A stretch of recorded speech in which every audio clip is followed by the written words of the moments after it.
अध्यक्ष महोदय, अनडेमोक्रेटिक बात माननीय मंत्री जी ने कही। हो सकता है उन्होंने धर्म की बात कही हो, लेकिन पूरा देश आदि आबादी को आरक्षण चाहता है। अध्यक्ष महोदय, मैं माननीय मंत्री जी से जानना चाहता हूं, क्या मुस्लिम महिलाएं आदि आबादी में नहीं आती हैं? देंगे। समाजवादी पार्टी महिला आरक्षण के पक्ष में है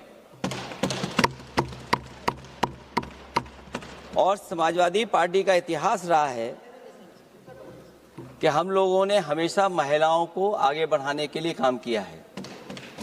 हमारे नेता जिनकी विचारधारा पे हम लोग आगे बढ़ रहे हैं, डॉक्टर राम मनोहर लोहिया, उन्होंने हमेशा जेंडर जस्टिस और सोशल जस्टिस की बात की है।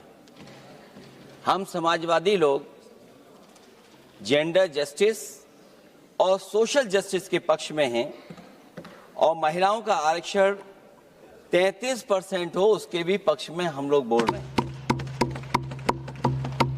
और ये लड़ाई हमारी निरंतर चल रही है और कहीं न कहीं आरक्षण हमारे पीढ़ी के आह्वान को और मजबूत कर रहा है। अब भारतीय जनता पार्टी नारी को नारा बनाने की कोशिश कर रही है। भारतीय जनता पार्टी इस आरक्षण को लेकर के भाजपा अपना नारी का नारा बनाना चाहती है और बदलने की कोशिश कर रही है। जिन्होंने नारी को अपने संगठन में नहीं रखा, उनके मान सम्मान के लिए कैसे रखेंगे? और अगर ये बात गलत है, अध्यक्ष महोदय, जिस पेरेंटल संगठन से आप निकले हैं उसमें मान सम्मान के लिए संगठन में कितनी नारी हैं ये बता दें आप। और इनका, क्योंकि पिछले कई वर्षों से अध्यक्ष जी ये सरकार में है और मैं सुन रहा था माननीय मंत्री जी को मैं सुन रहा था, उन्होंने बहुत सारे योजनाएं, बहुत सारे कार्यक्रमों की जानकारी दी। लेकिन अगर हम दुनिया के आंकड़े देखें, जेंडर इक्वलिटी में हम कहां खड़े हैं? हम 146 में 127वीं जगह पर खड़े हैं। अध्यक्ष महोदय, इनके 21 जगह सरकारें हैं, 21 जगह यूनियन टेरिटरी और स्टेट मिलाकर के और सहयोगी दलों के साथ मिलकर के 21 सरकारें इनकी हैं। भारतीय जनता पार्टी ये बताए कि उनके 21 स्टेट में जहां सरकारें उनके सहयोगी साथियों के साथ चल रही हैं, कितने मुख्यमंत्री इनके बने हुए हैं? कितनी महिला मुख्यमंत्री बनी हुई इनकी?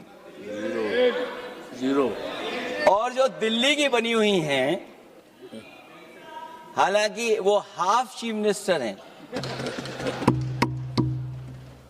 और वो भी महिला होने के नाते केवल हाफ चीफ मिनिस्टर हैं। नहीं, अधिकार कहां है? एक चीफ मिनिस्टर के जो अधिकार होते हैं, एक स्टेट के जो अधिकार होते हैं, क्या आपके दिल्ली की मुख्यमंत्री के पास वो अधिकार है? कि संस्कार का आरंभ महिला से होता है।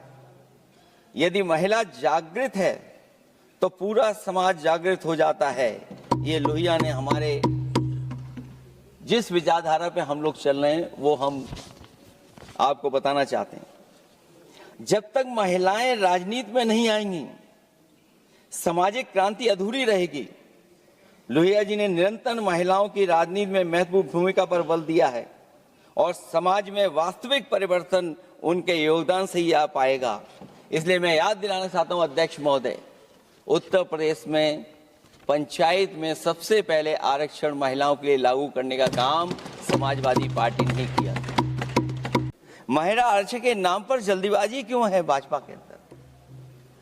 सच तो यह है कि भाजपा जनगणना को टालना चाहती है और जनगणना को टालने का मतलब है कि जाति जनगणना को टालना चाहते हैं, और जाति जनगणना इसलिए टालना चाहते हैं क्योंकि वो आरक्षण का सवाल उठेगा। जो भाजपा, उनके संगी साथी कभी भी देना नहीं चाहते हैं आरक्षण। भाजपा को ये भी अच्छी तरह याद है कि पीडीए में ए का मतलब आधी आबादी है, मतलब महिलाएं भी पूरी की पूरी उसमें गिनती में आती। हम चाहते हैं कि पहले जनगणना हो, और जनगणना जब आंकड़े सही आ जाएंगे अध्यक्ष महोदय, तब जाकर के डिलिमिटेशन ठीक होगा। और अगर आंकड़े ही ठीक नहीं हैं तो फिर आरक्षण कैसे ठीक होगा? क्योंकि आरक्षण का आधार ही हमारा जनसंख्या पर है। कहीं ऐसा तो नहीं कि आधी आबादी में ये मुस्लिम को भी ना गिनते हो, मुस्लिम महिलाओं को। हमारी मांग होगी कि आधी आबादी में पिछड़े और मुस्लिम महिलाओं को भी जोड़ करके इस आरक्षण को पूरा किया जाए। जो हमें आशंका है कि जब आरक्षण होगा और डिलिमिटेशन होगा और जब संख्या बढ़ेगी तो उत्तर प्रदेश की संख्या विधानसभा की 500 से ऊपर होने जा रही है। और अगर 500 से ज्यादा होने जा रही है तो उसमें सरकार क्या विचार कर रही है? कहीं कोई ऐसा षड्यंत्र तो नहीं है जो हम महिला आरक्षण के बहाने उस षड्यंत्र को छिपा करके आगे बढ़ रहे हों? क्योंकि उत्तर प्रदेश में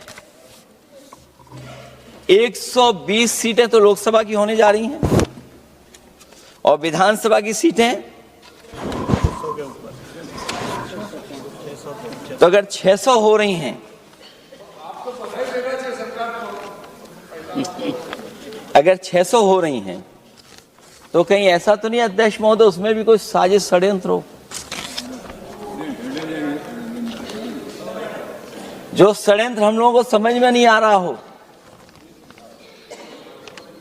और अगर षड्यंत्र रहेगा तो जैसे अयोध्या हारे आप, एक बार फिर उत्तर प्रदेश आप हार जाएंगे। और 33% सीटें कौन सी होंगी? आप अगर सीट रिजर्व कर देंगे, कॉन्स्टिट्यूंसी रिजर्व हो जाएगी, तो अध्यक्ष महोदय ये महिलाओं के बीच ही कंपटीशन करा देंगे। अगर कॉन्स्टिट्यूंसी रिजर्व होंगी तो अध्यक्ष महोदय महिलाओं के बीच ही कंपटीशन हो जाएगा।